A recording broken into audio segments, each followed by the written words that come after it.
بسم اللہ الرحمن الرحیم۔ السلام علیکم دوستو، کہتے ہیں کہ اگر کوئی شخص بلا وجہ کسی کو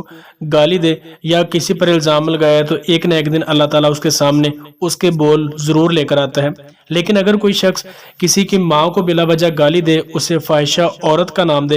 تو اس کے سامنے اس کا کیا ہوا ایک دن نہ آئے، یہ تو ہو ہی نہیں سکتا، کیونکہ اللہ تعالیٰ کا قانون ہے کہ اگر کوئی ناجائز کسی کے ساتھ ظلم کرتا ہے، زیادتی کرتا ہے، تو اللہ تعالیٰ اس کو دنیا میں اس کے سامنے جو اس کا فعل ہے وہ ضرور لے کر آتا ہے۔ ایسے ہی کچھ واقعہ ڈاکٹر عامر لیاقت حسین کے ساتھ ہوا کہ انہوں نے 11 مئی 2015 کو مرحوم جنید جمشید صاحب، جو کہ ایک پروگرام کے دوران ان سے غلطی سے ام عائشہ رضی اللہ تعالیٰ عنہ کی شان میں کچھ بولا گیا تھا، وہ شاید کوئی غلطی کی وجہ سے تھا، جس کے بعد میں انہوں نے میڈیا پر آ کر معافی بھی مانگی اور انہیں برملا اس بات کا جو ہے وہ اظہار بھی کیا کہ میری کم علمی کی وجہ سے ایسا ہوا ہے، جن لوگوں کی بھی دل آزاری ہوئی ہے میں ان سے معافی چاہتا ہوں۔ انہوں نے میڈیا پر آ کر اس چیز کی معافی مانگی، لیکن 11 مئی 2015 کو خود ساختہ عالم دین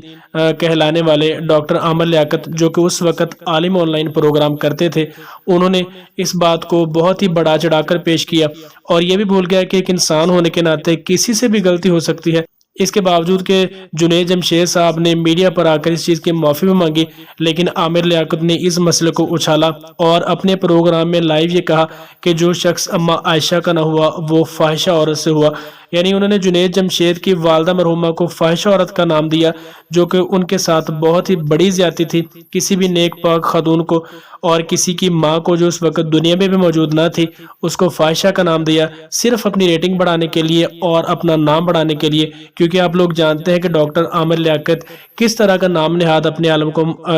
جو ہے وہ عالم کہلاتا ہے۔ شاید جو جس طرح کی حرکتیں کرتا ہے وہ ٹھیک طرح سے ایک مسلمان ہونے کے بھی قابل نہیں ہے، لیکن اس نے اس کے باوجود جنید جمشید صاحب کی جو والدہ مرحومہ ہے انہوں فاحشہ عورت کا نام دیا،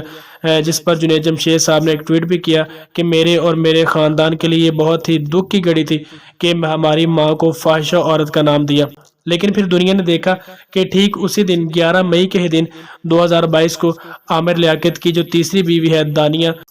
اس نے اس کی برانہ ویڈیو شیئر کی اور پوری دنیا کے سامنے اسے ذلیل و رسوا کر دیا، اور عامر لیاقت حسین روتا رہا، گڑ گڑاتا رہا میڈیا کے پر آ کر کہ میرے سے